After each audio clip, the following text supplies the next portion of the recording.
Hello to everyone joining us from around the world, and welcome to the fourth day of the Global Changemakers Virtual Youth Summit. My name is Courtney, and I am the Communications Manager at Global Changemakers. Over the last 3 days, we have seen such incredible energy and networking happening, and we encourage you guys to keep engaging with each other on social media using hashtag VYS2020 and on the Facebook group, where you can share your insights and experiences of the summit with your fellow participants. If you're joining us for the first time, welcome, and we'd quickly like to let you know about a competition that we've been running throughout the summit. 15 lucky participants will either win a full scholarship to Changemakers School or a premium access pass to Steps to Startup. Share a photo of yourself attending any of the sessions of the VYS on social media and tag us to enter the draw, which will take place tomorrow. Before we begin, I'd also like to draw your attention to the Handouts tab, where you can access the full program as well as our Self-Knowledge for Social Impact workbook. It is now my great pleasure to be able to introduce today's panel, and we highly encourage you to ask any questions that you may have using the chat box. So, joining us today to talk about peace and sustainable development, we have Kasim from Iraq, who is a young leader in foreign and security policy at the Geneva Center for Security Policy and a global changemaker from 2018. Jackson Asoro from South Sudan, who is the founder of Peace Village and a global changemaker from 2019. Mai Shweta, a human rights lawyer and mediator from Israel and Palestine, who was a global changemaker in 2010. And Nal Deng from Ethiopia, who is the chairperson of Refugee Youth Peace Ambassadors and a global changemaker from 2019.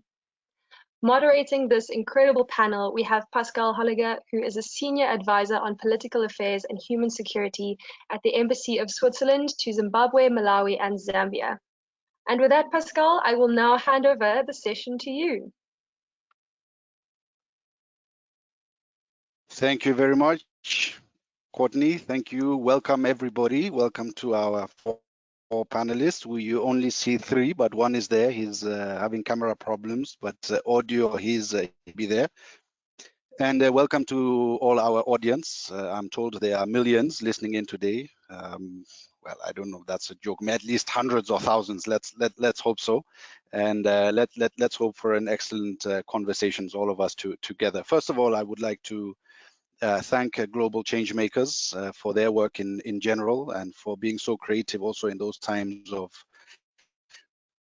COVID-19 pandemic to organize the summit electronically. I'm sure it must have been a major challenge.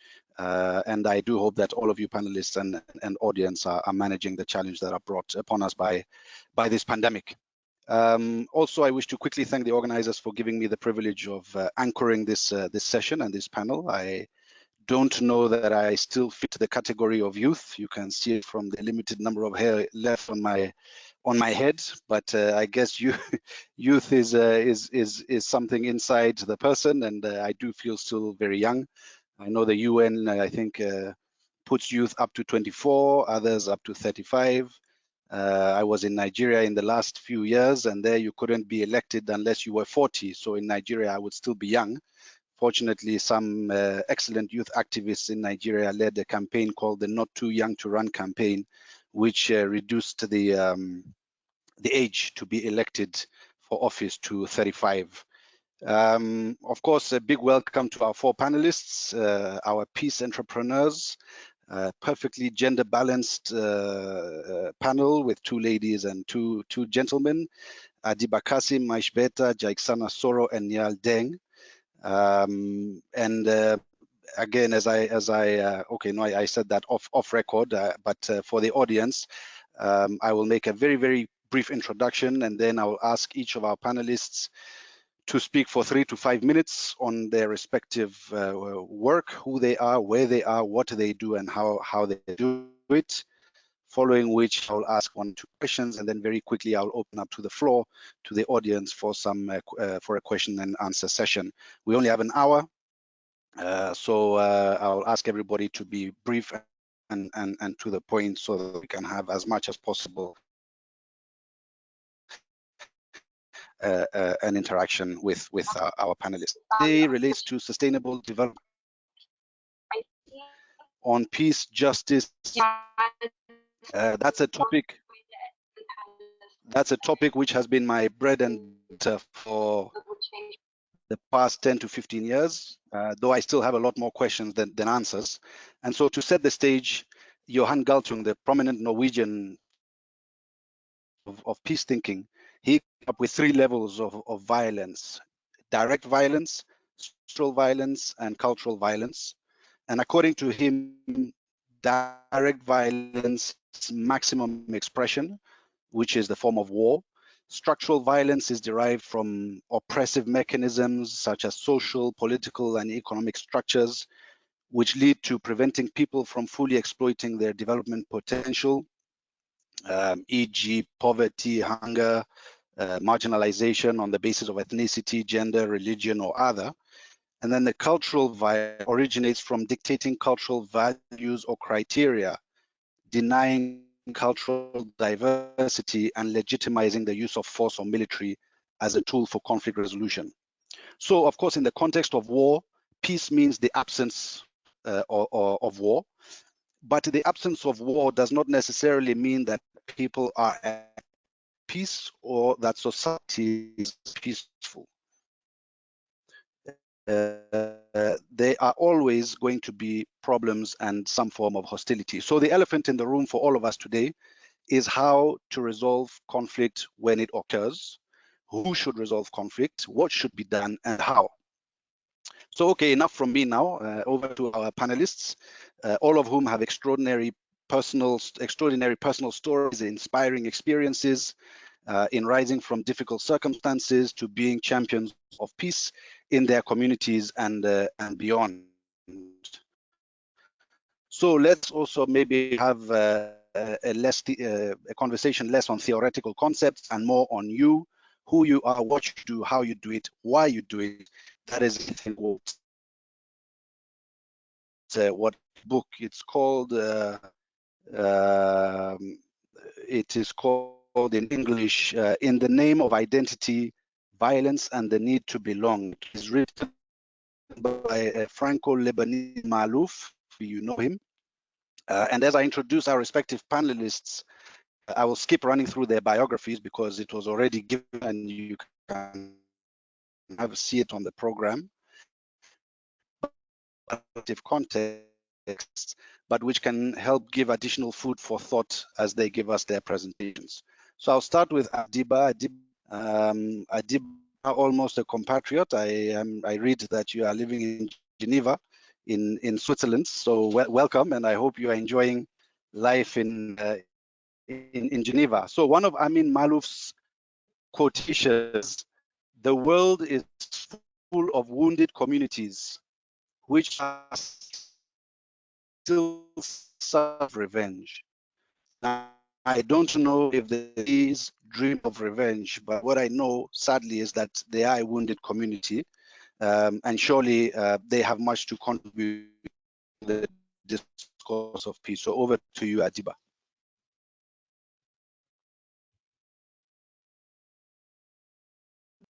Do you hear me? Okay, good. Hello, everyone. I'm so happy to be with you today from my room.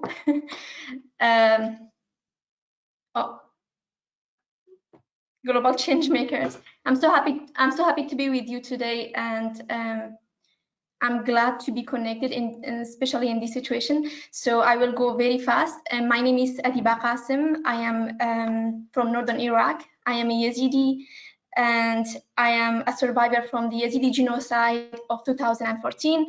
And today I am a refugee for my second time. I'm in Switzerland today. I'm an asylum seeker, and I am a young leader, young fellow at the Geneva Center for Security Policy, where I am doing advocacy about the Yazidi genocide, about the child soldiers, about women, and about the weak communities in the world, I would say, not just only the Yazidis. So, and I'm a student at the University of Geneva, where I am doing international relations, and I'm focusing on law because as in 2014, everything was taken from me because of my identity, because of who I was, because of my religion. So that's why today I am here, and I'm trying to be able to make a change in the world, not just for the Yazidis, but for the all communities who have been, struggling because of their identities. And do you hear me? Is everything okay? I think I have a little problem. Pascal? No, everything is.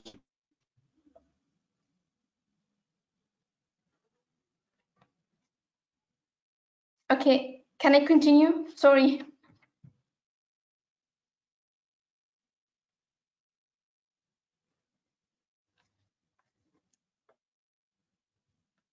Okay, sorry.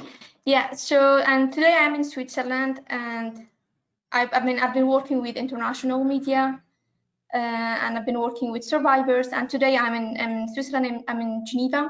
I'm still trying to continue my work. I'm still trying to find solutions for the child soldiers from the Yazidi community who have suffered during the genocide, and I'm trying to make sure that they are well integrated in the community and they will come back in the community after what they've been through.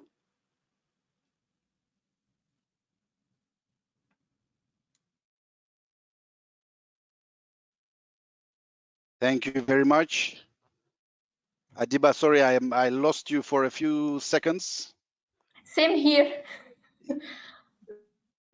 Okay, sorry about it.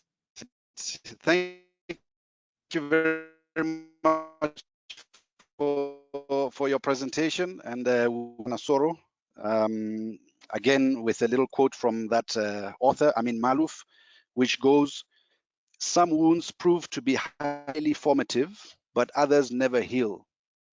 When you have been bullied because of your religion, when you have been humiliated or mocked because of your skin or your accent or your poverty, you will not forget it.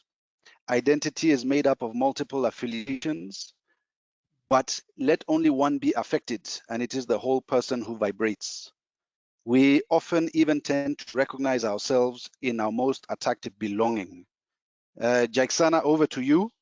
Maybe you have your own presentation, but you can also let us know, how does it feel, how does one grow in a context of such fault lines and emerge with the will that you have to defy hate? Over to you, Jacksana. Can all of you hear me now? Just unmuted my mic, so just want to make sure. Perfect. So my name is Jacksana Soro. And just like Adiba, I'm a second-time refugee now because of wars that has been ravaging in my country for over, I think, 3 decades now. My mother moved to the refugee camp in 1990 before I was born. That was when there was conflict between the then Sudan, when there was political issues between the South and the North. So my mother moved to Uganda to a refugee camp, and we ended up being born in a refugee camp. I've lived half of my life as a stateless person because the policy in Uganda doesn't allow refugees to become citizens. And then in 2005-6, we moved back to our country, South Sudan. And that was when the Comprehensive Peace Agreement, CPA, was being signed. And there was a lot of rays of hope that people were seeing that the country is going to get back to normal. People are going to embark on education. People are going to embark on businesses and building the country that everyone basically envisioned. Unfortunately, in 2013, war erupted again, and it has been ongoing right now for over 5 years. And for that reason, now I'm a refugee for the second time. And so about that, to just kind of dive into the work that I do, the war in South Sudan is sort of has created this huge rift between communities in South Sudan. Um, the division is sort of based on ethnic lines, but most of it is sort of tied to historical footmarks of conflict that existed long ago. Some of it is tied to struggle for resources and yeah, and resources. And so because of this, there's been conflict that has divided people on the lines of, we don't belong together with you people.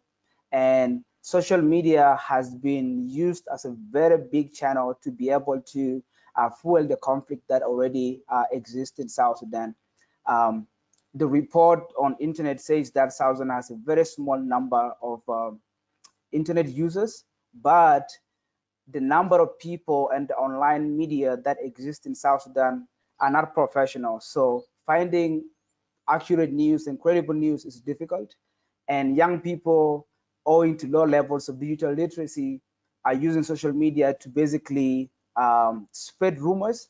And also these people who are extremists or people who are spreading propagandas, they use social media to be able to share fake information, disinformation, and manipulated images and videos to be able to influence the war in South Sudan. And so our work basically has been, how do we create a community of young people who are able to have the skills or the right skills to be able to create a safe online space, a healthier online space that is devoid of violent extremism or fake news and misinformation. And what we do is we train young people on how to verify fake news, hate speech mitigation, and we also like really work on topics of conflict sensitivity to be able to create generation of young people who are conscious, who know that they have a role to contribute in building peace. And so this is what we do. Right now, I'm in Rhino Camp, and I do part of my work here in the refugees. And the fact that we're also working here is because a lot of the people in the refugee camp, their mindsets are already shaped by the landscape of the conflict in South Sudan. So there's a lot of tension in between communities. So what we're doing is right now we're running a project called the Peace Village. It's a digital literacy and hate speech mitigation program that aim to train young people on how to become peace builders.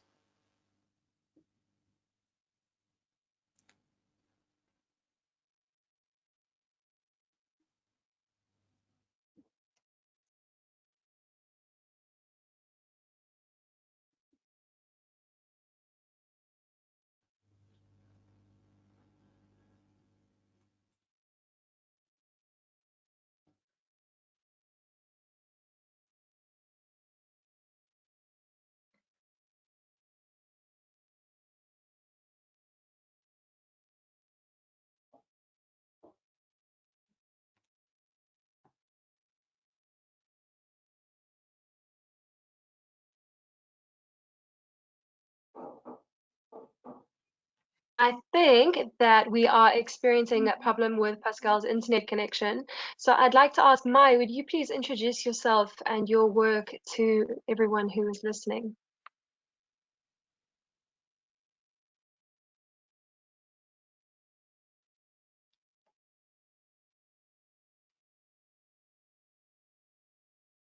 Mai, if you'd introduce yourself.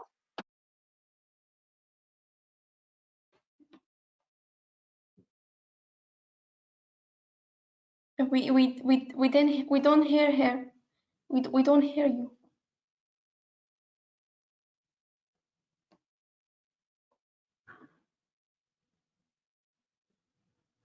Maybe it's Pascal who has to make it active.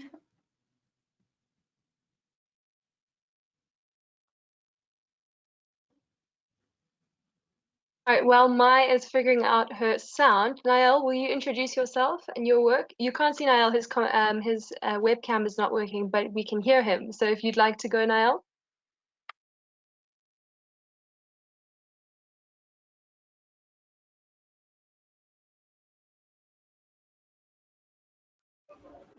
Hello, can you hear me now? Yes.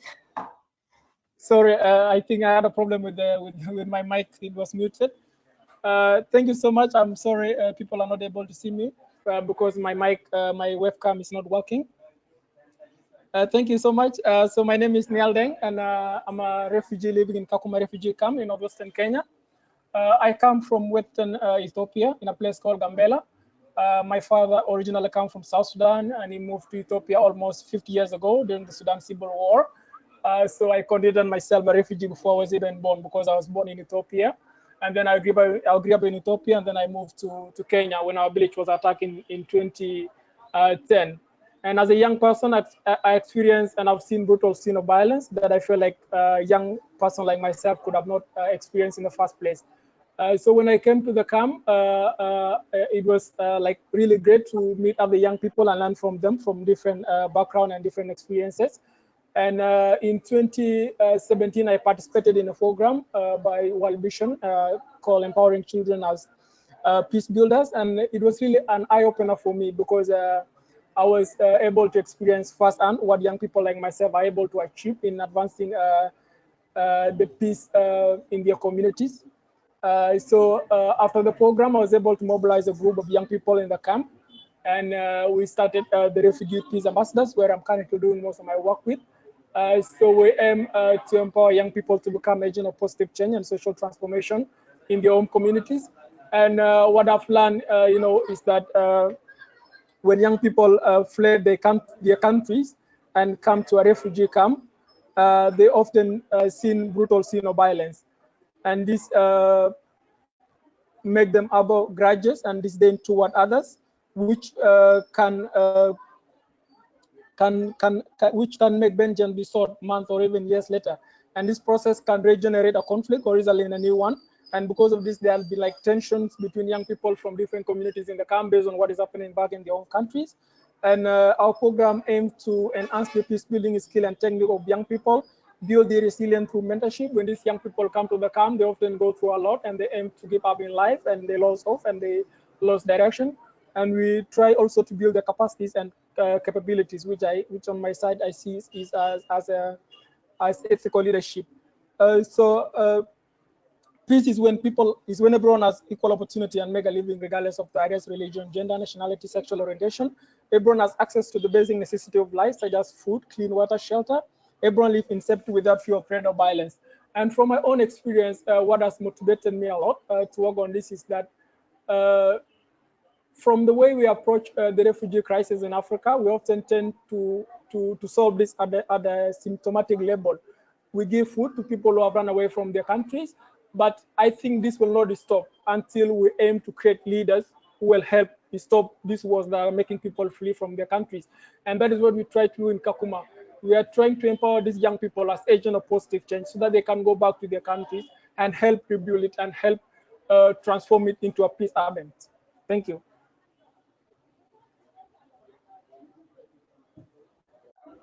Thank you so much for sharing, Nael. Mai, can we try you again with your sound?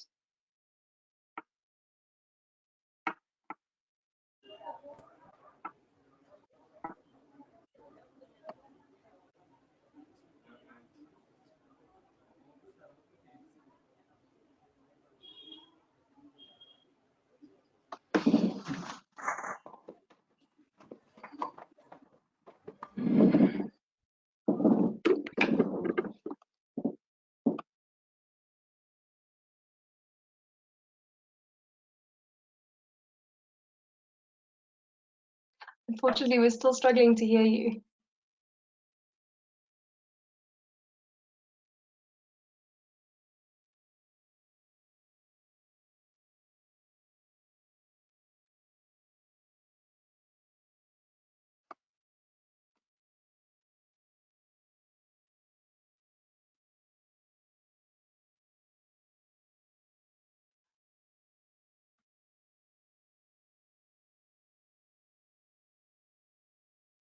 All right, I believe that Pascal will be joining us soon, but in the meantime, I think, Mai, while you're trying to sort out your microphone, I'd love for you to tell us, Adiba, a little bit more about your experiences as a freelance journalist covering these incredible stories that many in the world weren't able to have access to in mainstream media.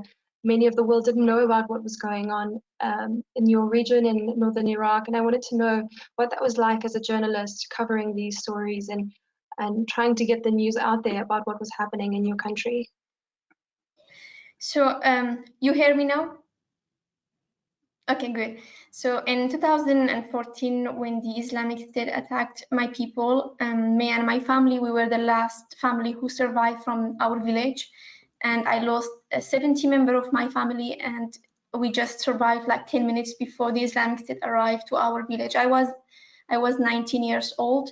and I became the responsible about my parents and my siblings. And then we've been, walking and, spending days in the mountains and trying to leave the country and, migrating to Turkey. So I became a refugee in Turkey in 2014 with my family and my siblings who were younger than me at that time, who were very young. And I was not speaking even English, as I did all my education home because of the war. I was born and grown up in the war in Iraq.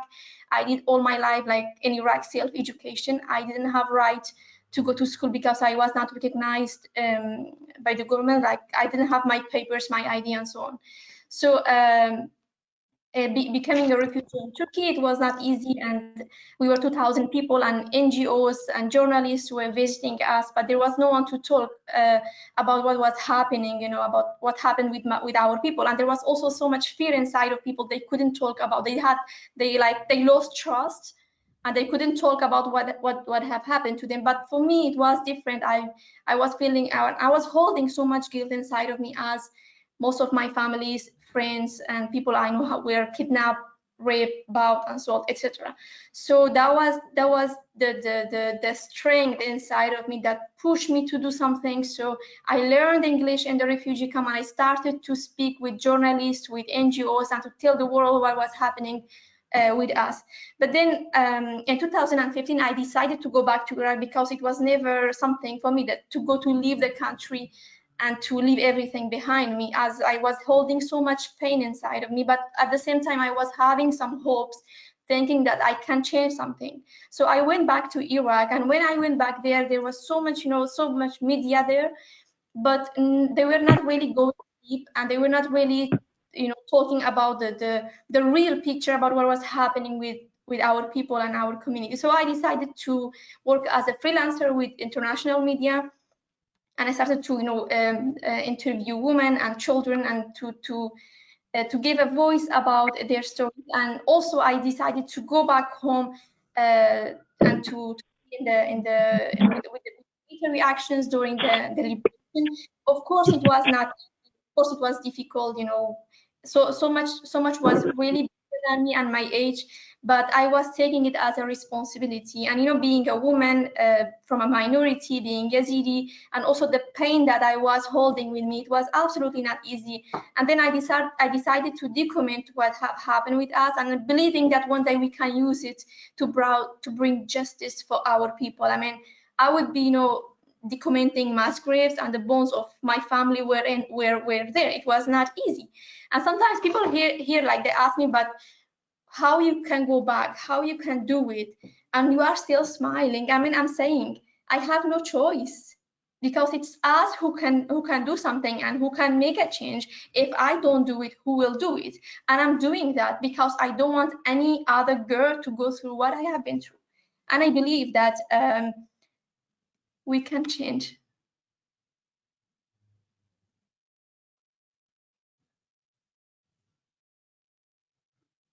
Can you hear me now? Yeah. Yes. Okay, great. I connected from my phone. I'm sorry for the inconvenience of the technical problems, and thank you for your patience. So I'll quickly introduce myself, and then I think we can go back to the question. So my name is Mai. I am 29. I was born and raised in the Oasis of Peace, Waht al-Salam, Neve Shalom in Hebrew and Arabic. It's the only peace village in Israel and Palestine where Israelis and Palestinians chose to live together in peace intentionally. And my whole life has been around peace, reconciliation. My family is one of 67 families in the village, and is the only mixed family in the village, meaning that my mother is Jewish, originally from Switzerland, and my dad is Palestinian Muslim. So from this only peace village in Israel and Palestine, we are also the only mixed family that lives there. And that means that I think that from the moment I was born, I was looked at as the peace girl, the girl who was going to bring peace, which was a lot of weight on my shoulders. And for a long time, I was thinking of how am I going to do this? And I think that growing up, I thought that the only way of bringing peace was to become a politician and influence. And this was something I definitely didn't want to do. I studied law. I tried to advocate for peace and human rights through being a lawyer. That was also not a dream for me. So I went into a thinking process of how and what is the best thing that I can do. And Pascal opened the session with asking who, when, and how needs to make peace. And my answer to that is everyone, all the time, and in all possible ways. I ended up working with an organization that is bringing negotiation skills from Harvard to leadership in the Middle East. And to me, that was the way that I thought I can contribute the most to peace in our region. But through this process that I went through, I learned to understand that you can and you need to make peace all the time and in all possible ways, meaning even just smiling to the people around you, even doing the thing that seems the smallest thing, like one small deed. To me, this understanding that you don't need to be a world leader in order to create a change was very meaningful, and that was what enabled me to then find my own way to bring the peace and work towards the peace that I wish for.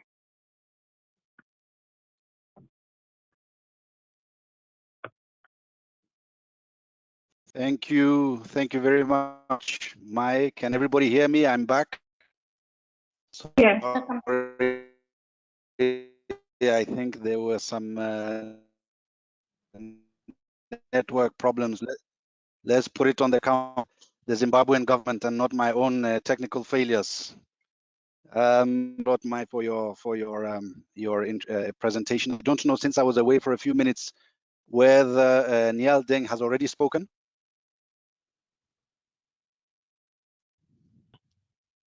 Yes. Okay. Thanks, Jacksana. So just a few messages that have been coming up on the chats. Some members of the audience are ordinary panel. So that's kudos to all of you. And then a few questions. I'll throw the questions, and then whoever feels like answering them, please do so. You don't need to all answer the same questions. One member of the audience was asking very simply and bluntly, what is peace? Very simply and bluntly, but probably a very complicated answer. What is peace? Another person, maybe for Jacksana or Niall, was asking, or anybody was asking how way, and somebody else was asking how do we evade censorship? I guess that's most active online. And the fourth and last question, that is mine, is in a world where which can be quite brutal, which is often that are very, very difficult to change, where can youth really come in? You know, what space can they occupy, and what methods can they use to really make an impact? So these four questions, over to any of you. Who goes first? I want to like quickly, Pascal, I didn't hear the question that you dedicated to me, and Maybe if you can write those in Okay. the chat, or some of them already are. Jacksana, the question was, how can we make communities more welcoming of refugees, and how to evade censorship from your online activism?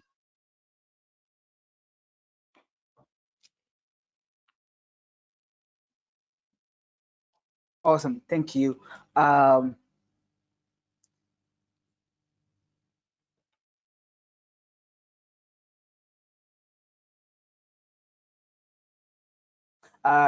begin with the first question, and I would like to also kind of like begin with what I refer to myself right now. Um, so we have coined this term that we use in RhinoCam among myself and my colleagues called the citizens of refuge. Um, what we are trying to put across the message is that refugees are not people who are coming to your country to basically take your jobs or take your land or take whatever that belongs to you and makes you less of a citizen in your country. We are trying to say that these are people escaping war, and these are people who are only citizens of refuge. So what we are doing is we are coming to seek refuge, and that's all. That's all of it. Um, so just to go now to the question of like, how do we make countries more welcoming of refugees? I think the role of the media is super important in telling the truth about situations that are happening that leads to people leaving their countries to go and to seek refuge. Many a times, and I also think this has been evident in Uganda. Uganda has been one of the most welcoming countries. It has very comprehensive refugee policies that allow refugees to share land with the host. And instead of creating camps, they are creating settlements. And if you look at the situation in Uganda, I think the media has been so influential in shaping the opinions of people about the flight of the refugees. The media has been so effective and instrumental in shedding light on the conflict in South Sudan. So I, first of all, when I arrived at the refugee camp in 2016 August, one thing that I felt like this is a home for me now is when we met people from the locals and they were asking, how did you survive, right? How did you survive? Because they have heard every bit of the stories of things that are happening to civilians, people who are unarmed, women being raped and all of that. And they see that people coming from their countries are not just coming to grab the resources or make them or take their space from employment and all of that. These are people who are escaping conflict, and they are literally what I would also call citizens of refuge. Um, and To the next question about how to avoid censorship or embed censorship, I think that question is sort of like a difficult question right now to answer in the context of Africa, where um, the online space or the political discourse is completely controlled by a few agents of people. So the first thing about restriction of freedom of speech and all of that first comes down to, like, for me, what is a kind of speech? And so if you look at places like in South Sudan, everything that, for example, you say, um, being critical about the government and all of that is normally censored, right? And so the most important thing, the line to draw is here is, for me, and the question is, I'm just drawing this line because the question is sort of open. It's like, what are people communicating? What kind of communication is being shared online? And for me, that is really important to be able to kind of like, see from your side what you need to do to be able to navigate this. And yeah, so this is sort of like my view on the two questions.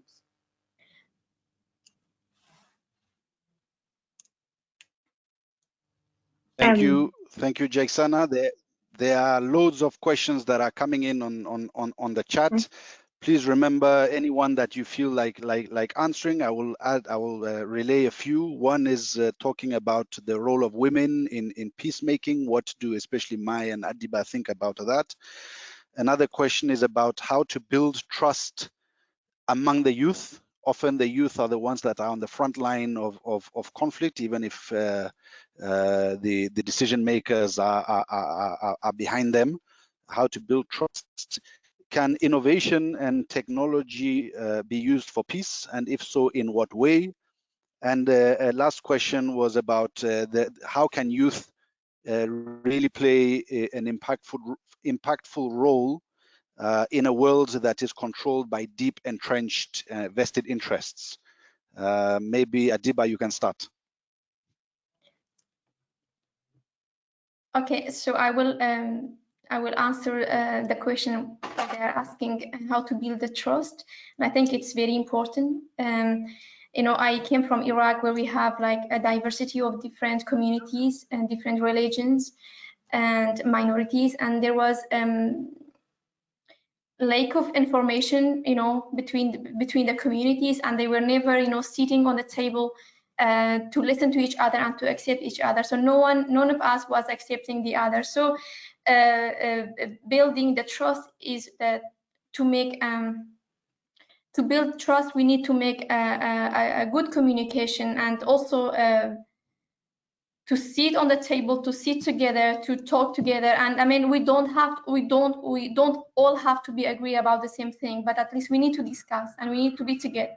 So it's not easy, and it takes time. I mean, for my community, I would say, from my Yazidi community, I mean, we've been targeted by our neighbors, and who were, you know, from also different communities. And then how can now my people cannot go back home because they cannot make peace together. And whenever they go back home, they're gonna be, you know, a new war. And I've been always thinking, and I've been always afraid about the war after ISIS, because then the community is gonna be targeting each other, and because there is no more peace, because there is no more trust. So to do that, we need also forgiveness. You know, we need to sit together and to make sure that the future generations would not live what we have lived. So yeah, the solutions for the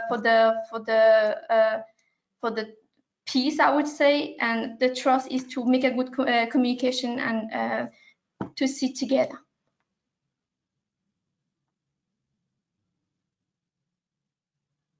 Thank you very much, Adiba. Niall, you are not visible, but hopefully we can hear you. Are there any questions you would want to pick up on? Yes. So I would start with the question where you asked about how societies can be more welcoming to refugees.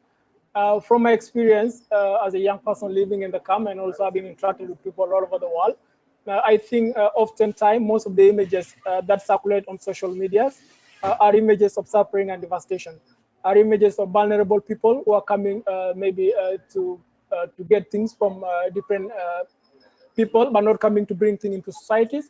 And I think what people can really do to be more welcoming and get to know refugees better is to speak more with refugees, not about refugees. It's not to know refugees from social medias, or not to know refugees from your TV screen or the newspaper you just grab, but really, to talk to refugees. Go to your next door and get to know people better. I think that is one way that can really change perception about people who see refugees and how they relate to them. And I think when these images circulate, like the numbers have really changed how people see this, because people just think about refugees like as numbers, like they don't really get to know them as human beings like themselves. And I think people have to think about refugees as human beings first, and then refugees second. And then coming to the role of young people in making impact in peace, I think what I've experienced is that young people feel excluded. They are like all that in discussion about peace buildings and conflict transformation. And I think one way young people can really play a major role is feeling like part of the solution, like engaging in young people, not coming to their communities with pre-designed projects, but really, getting to talk to them, telling them that they are part of this, and working together with them to design projects, taking the ideas seriously. I think that is one role that young people can really play a huge role in helping rebuild communities. I just also wanted to add on the question of how do you build trust among young people, and I think this is really very critical. Also, like referring back to where I'm from, where when we came to the camp, there was a zone or a refugee camp that was called the red zone.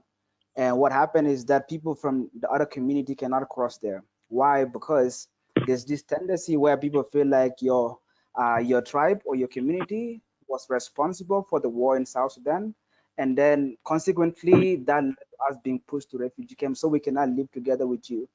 What we did in Rhino Camp is to start programs that would enable these young people to come together. So what we did is we did a lot of cultural programs that brings people together. We feel like knowing the advantages of the advantages uh, of diversity is super critical in helping people bridge gaps that exist between them. So what we did is we created cultural programs that bring people together to sing songs from their communities, to recite poems from the communities, to sing songs and dance. And the idea is to get people to appreciate each other and learn to sort of like know that these people are different, but we can still coexist together with them. And for me, I feel like there's this need to engage young people in peace building as a whole, right? Um, Part of our peace building work is to do meetups with young people, and we do this with a lot of different groups of people. One topic that we always discuss is the topic of identity, right? Um, how do you identify yourself, and how do you judge other people based on their identity? There's people who has been socialized in a way that you grew up, your family has told you that we have issues with this community and we cannot come together. And if you really try to break the line, you find that there's actually most of these issues are biases that really don't have any ground anywhere. Uh, some of these issues are rumors that are being passed around about other people, and then they ended up becoming truths. Um, so what we did is, how do you bring young people, engage them in platforms that to get them to talk about their identity, about how they're socialized, and and we always like to use this example in our communities. We are socialized in a way that that women are going to be in the kitchen, they're going to be wives, and they're not going to be anything. They cannot go to school. That is an opportunity for them, and that's how we socialized. So if you give people examples like this, understand it in the context of conflict in a way that a lot of people are told from when they're young that you cannot go to that neighborhood because these people belong to this certain community. And so breaking these stereotypes, breaking these biases are super important in being able to build peace. I just want to refer also quickly to the pyramid of hate that we use a lot in our trainings. Um, and if you really look at that, a lot of people ask, why does this conflict happen? Why is there war in South Sudan? Why is there war in this place? A lot of the issues come from very small issues, like today I mispronounce the name of your community and I refuse to learn to call it correctly. And then this circle kind of continues, and people feel like you are not being fair to us and all of that. And this feelings of unfairness kind of devolve in segregation and all of that, and that's actually what leads to violence. So for me, I think building platforms for young people to talk and engage with each other is super important, super critical in being able to break stereotypes, break negative mindsets that are created by whatever situations. And yeah, so for me, I think that's something that I wanted to add. And also just quickly on the question of Thanks, Jack. innovation and technology. Part of our work in Uganda also to be able to track misinformation, to be able to report on fake news, is to be able to use technologies, cutting low bottom-up technologies that enable communities to report fake news. So in the refugee camp, there's no proper access to internet. I'm sort of like 45 kilometers away from the refugee camp to attend this call. Um, and they have no proper access to information on radio. And there's few people who have access to social media, and they're sort of looked at as the genuine, most trusted sources of information. And whatever they hear goes over from word of mouth, on phone calls, on text messages. And then in the end, you find that information that could be fake ends up shaping the opinions of people in a population of 30,000 people in a cluster or a refugee settlement. What we started doing is to engage with our colleagues at the Central Project for Genocide Prevention. And what they do is they have a project called Hagiga Wahid, where refugees can send every rumor they hear to a number. And these people who work at the center gets all these messages and calls from refugees reporting rumors. They verify this information, whether it's true or not, and then send it back to the refugees in the camp. This sort of like gives them the opportunity to be able to access credible information without the hassle of going to internet and whatever. So I think technology is very important in being able to report rumors, do Excellent. early warning, and mapping of conflict.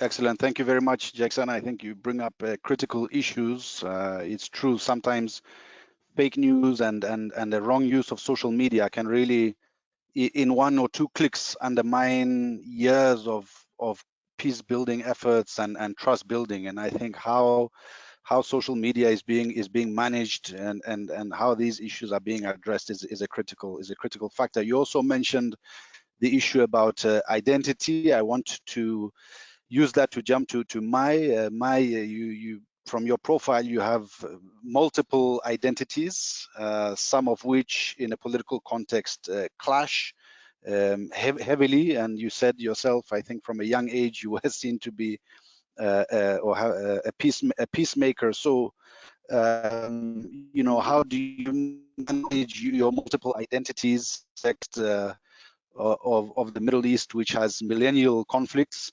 Was there a trigger for you, you know, for your activism? And again, back to the question of, in such a context where vested interests are so entrenched, both locally and internationally, how can a young person like you really make a difference? Yes, thank you. I think that, you know, the issue of identity and just identity is a very important part of any peace process. It's ensuring that everyone and all of the parties of each conflict are represented and are honored and are given their own space and their own ability to bring their identity. There's a lot of research that has been done about identity and emotions in peace process by Professor Dan Shapiro, talking more about that, and I really encourage anyone interested in this topic to go and read some of it. I think that with my identity, for me, it was, I was always kind of either both or nothing. And within that, I had to build my own identity, because one of the first questions that I am always asked is, which side do you feel more with? And I always say both. And they ask me, are you Muslim or are you Jewish? Are you half and half? No, I'm not half and half. I'm 100% and 100%. This is my identity. This is who I am, and this is how I was born and raised. I did want to try to get to the question on what is peace, and I think there is truly no one answer to it. But I do want to say that in the previous years, I've been taking a step back from my own conflict, the Israeli-Palestinian conflict, studying other conflicts, like, for example, Northern Ireland, and realizing that one of the things is that peace is not all love and roses. It's a very long process that takes a lot of time and continues a lot after and starts a lot before a peace agreement is signed. Meaning that peace is not just a piece of paper signed by two heads of states. It's a process that involves both grassroots and up to down work, and has to include all of the parties involved, and there has to be a long process of thinking of the day after. And even after that is done, it takes generations to actually feel and actually integrate the peace more than the conflict was integrated. So this is one thing I want to say that I learned from studying the Northern Irish conflict. And also there, I learned a lot about the role of women in negotiation. And besides the fact that there's been research showing that any peace agreement is 35% more likely to last longer with women involved in the process than when there's no women involved in the process. So the research shows that women have the ability and are insisting on thinking of the day after and not just what do we want to solve now and the interests that we have right now, but also what are we going to do with the victims and with the refugees, and what are we going to do 5 to 10 years after the peace agreement was signed. So these are all things that are very crucial for a peace agreement not only to happen but also to last. And generally, gender balanced negotiations are crucial because each and every person brings something different. And diversity is important, whether it's women and men or different identities or different parties. So it's important to just make sure that all of the parties are on the table.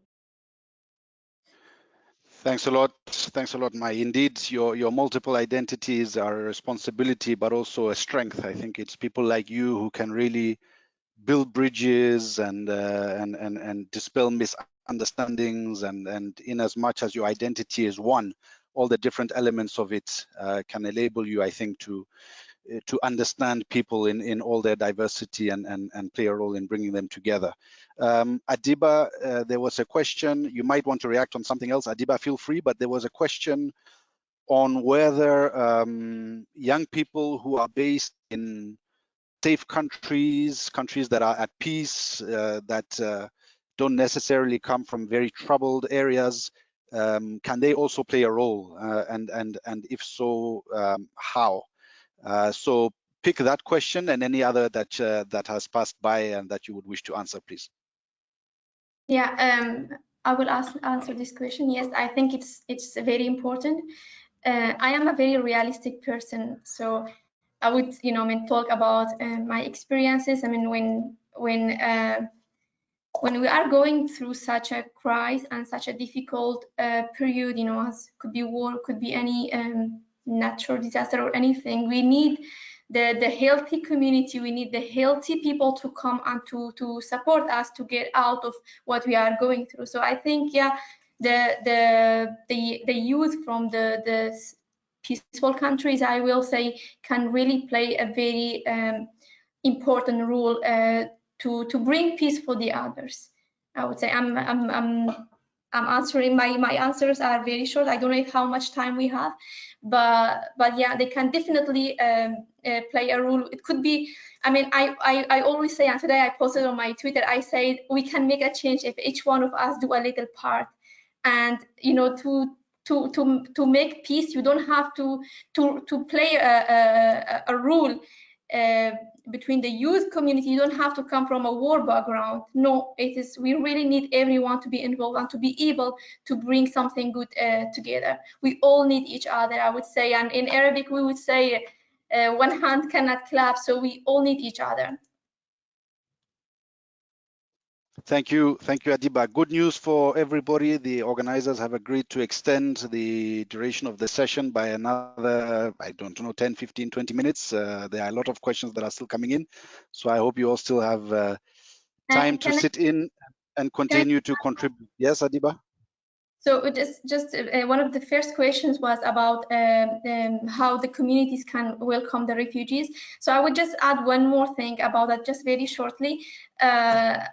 I mean, when this is my second time that I'm a refugee. I mean, I came from Iraq. I had, my education, my history, my culture. I've been holding all I have with me, and I always feel proud and feel rich with what I have and where I came from. So arriving to a new country, it was very difficult because when everyone will judge you based on your status, because you are a refugee, you are, they don't look at who you are, what you have as experiences, what you have as education, what you have as history, but they will just look at you because of your status. And I think, and when we arrive to the new country, they always talk about how to educate the migrations, how to educate the refugees, but they never talk about how to educate the host community. They also need education to understand where we came from, what have happened to us, and why we are here.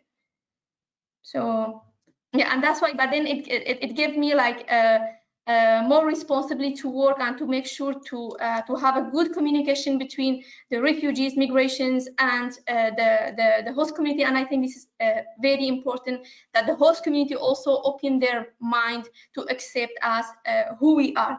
And then, by accepting us, we can definitely find peace. And this could be the answer for someone who was asking, what is peace? Yeah, to be accepted, it is a peace process, I would say.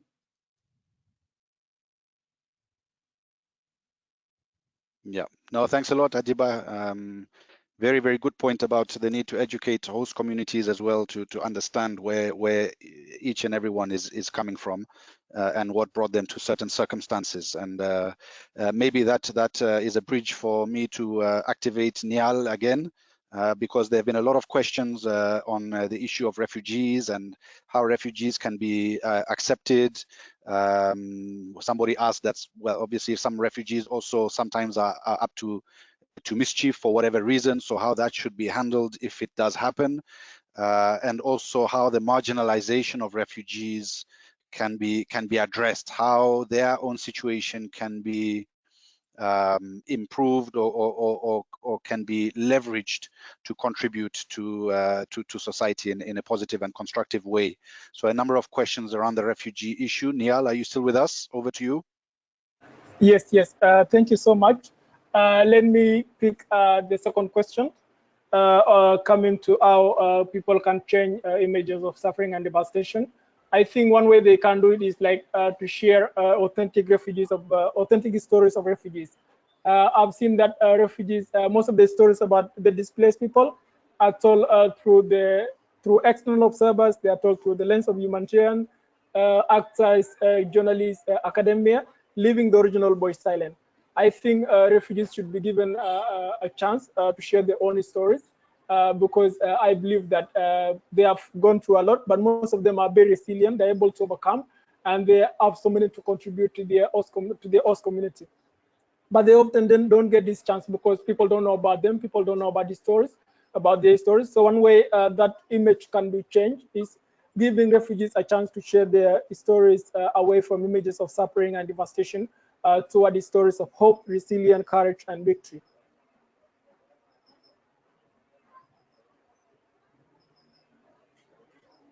Thank you. Anybody else? Jacksana? Yeah, I just want to add to what Niall said. There's brilliant things happening in refugee camps that are unnoticed. No one is giving them attention. There's innovations in refugee camps. Right now, part of the work we do in Rhino Camp is a project called AskNet or ASCOTech. The ASCOTech stands for Access to Skills and Knowledge, Open Technology Emergence Case. So as refugees, we build a case that enables refugee students to be able to learn STEM skills, build solar chargers on their own, and innovate around things. So I feel like there's really brilliant stories like this that are unheard of.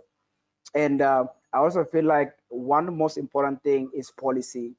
And I'm saying this because I've learned a lot from the perfect image that Uganda's basically painted to the world as an example.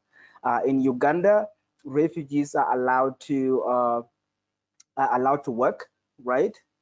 They're given freedom to movement, so they can go to towns and all of that. This is not a reality in a lot of places, in a lot of refugee camps. And if you look at Uganda, one camp called Changwale, which is towards the end of Congo. Congo is one of the biggest countries in the fabric called Kitenge, or other people call Tenji or whatever. These refugees import this fabric to sell in Uganda, and they build the economy, they contribute to the communities that they are in. And for me, I feel like if refugees policies are worked on to enable refugees have access to freedom of movement and trade and businesses, that would be super important. And that's to just add to the question of how can the situation of marginalized refugees be improved. And one thing that for me is super important also is education. Like Niall said, a lot of aid agencies are responding to simple thematic problems. There's a number of people like this coming to Uganda. How do we give them food? For me, I think one of also the most important thing that actually enables these people to grow to become responsible people who contribute to the countries when they go upon repatriation or to the places that host them is to give these people access to education and enable them to, to contribute and earn jobs and make a living. And I also would want to connect this somehow in a real situation in Uganda. So Uganda and South Sudan. So most of the refugees in Uganda come from South Sudan. There's over 1 million of the refugees. There's 1.5 million or so. 1 million of them come from South Sudan. South Sudan has a very different education system than Uganda. And so a lot of the people who came from South Sudan cannot continue the education because like their system is completely irrelevant here in Uganda. So for me, stakeholders like governments, UNHCR and aid organizations, when refugees come to a place, they should look at the situation of the refugees from a very multidimensional dimensional point of view, and not from the quick, we need to give these people food, or what we call in Uganda, don't die.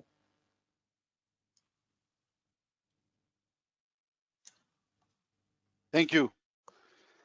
Thank you very much. For some reason, I'm not getting any more questions over the last 10, 15 minutes. I don't know whether there's a technical problem because I'm sure the questions are still many, but we can begin to wrap up our session. And of course, peace is never a finished product. It's a constant and deliberate effort that we all have to work towards. And you all mentioned it very well. Even very small steps matter. Everything matters. It's an everyday attitude. It's an everyday effort, and I think you've been a fantastic demonstration of that.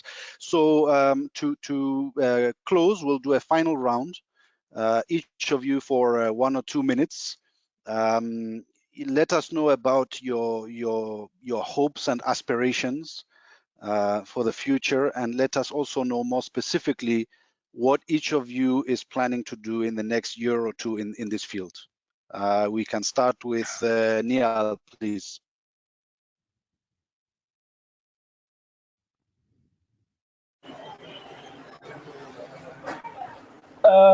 Yes, thank you so much. From me, I think what inspires me the most is that is seeing young people like myself taking the lead, and I believe that young people have a big role to play toward building peaceful societies in the future. And to me, my advice often to young people is that I've seen that from experience that we are a generation of limited possibilities. We can achieve a lot if only we are able to do that. And I think we need to be bold. We need to speak up for injustices in our community, and we really need to push for change. And I believe that we can achieve that. What I hope for in the future is like working with more young people and seeing more young people involved in peace building initiatives, especially people who come from countries like where I come from, countries where Jackson is coming from, where the older generation is building more roadblocks for young people than bridges. And I hope that young people can change this and take the lead. Excellent. Yeah, thank you so much. Mai, your own final thoughts? Yeah, so you were asking about our hopes. My hope is that the world will seize the opportunity of the coronavirus crisis and use it as a jumping board to make some changes in how we operate, in how we resolve conflicts, in how we communicate with one another. And I want to connect this last part to the question of the role of the youth. Just from remembering how when I was public speaking, the age of 16, people like just speaking about the possibility of peace and me being, an example of peace, and people looking at me and saying, "Oh, that's so cute," and she's so naive, and that's so nice. Really being able to feel that, but just telling everyone on this panel that no matter what, I know that I wouldn't be able to sign a peace agreement in the age of 16, but thinking that one day I could do that, or lead or be part of something that can lead to that is what brought me to where I am today. And today I do feel like I'm contributing to better society in my own region. And my message to you is just don't listen to all those voices. Listen to your own voice inside that is telling you and encouraging you to continue and to know that you're capable and you're able. And if you continue, you will reach any goal that you want. Thank you very much, my excellent. And Jacksana, over to you for your parting words. Thank you very much. I'll just, for my parting words, I would like to connect to one of the points that one person on the panel mentioned earlier, that peace is not a piece of paper. And I think this is really very true for my situations. We have signed recently over the last 3 years 2 peace agreements that fell apart. We currently have one that is stuck because of the coronavirus. We have our government right now only is not fully formed. We don't have state governors, we don't have whatever. So it's a crisis. But I want to remind every young person or everyone out there that peace is not a paper. Peace is a culture that we adopt. It's a culture of loving each other, of knowing that in the end of the day, we're all humans and we all matter.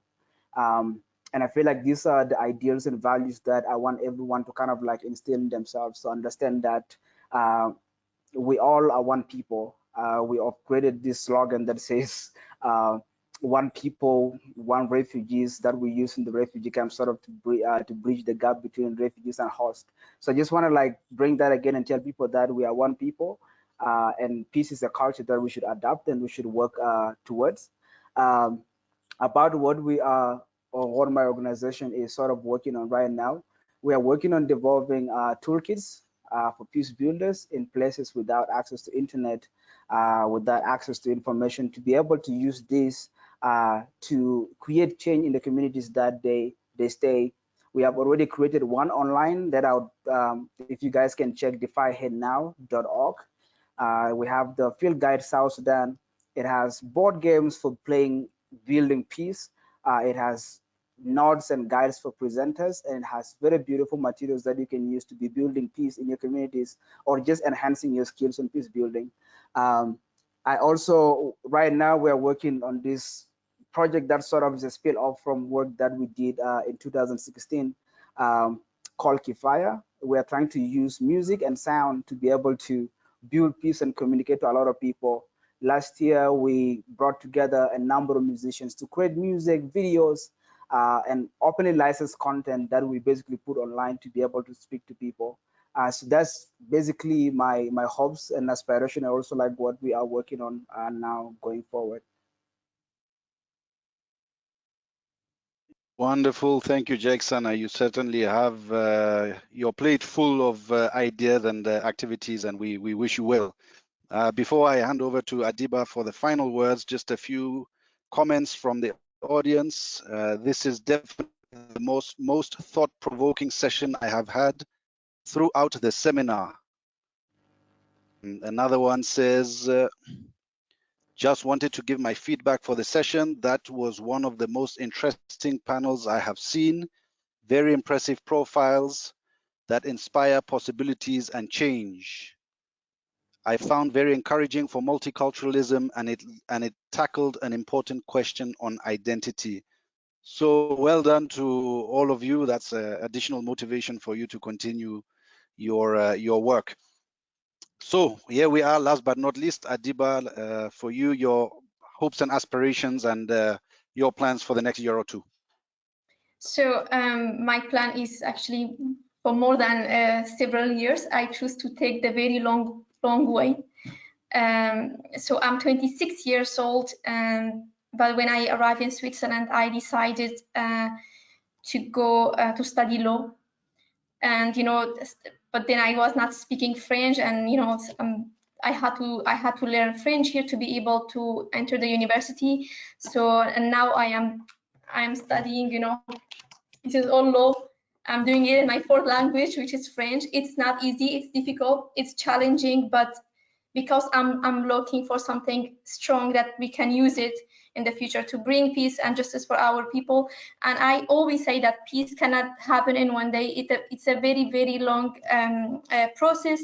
And I tell my generation is that we all have to prepare ourselves for like 40 years later, because it's not going to happen now. So we have to really work on ourselves. We have to learn a lot. We have to have very strong tools to be able to make a real change. So this is what I'm doing. But of course, I am in the process, and I'm every day doing something. Every day I'm learning something, and I believe that every day I am making something to reach the goals. You disappear again, but I hope you hear. I hope you listen to me. Yeah, I believe that we can make this change, even though if it's a very long process, but it's possible. And yeah, I have just a little message for the young people in the world. Is always to be part of a group. It's always good to work together. It's always good to be part of a youth community, because we all together really do you hear me? Okay. Yeah, anyway, I feel super lucky. I feel really lucky to be part of this amazing youth community, and I believe we can do something. I believe we can change, even though if it's a long process. Voilà. Voilà, merci beaucoup. Thank you very much, Adiba. Thank you to all. I hope our audience, our listeners have been inspired and motivated by you, our four panelists. We have seen that no matter the circumstances, there is always something that one can do to make the world a better place, no matter how small.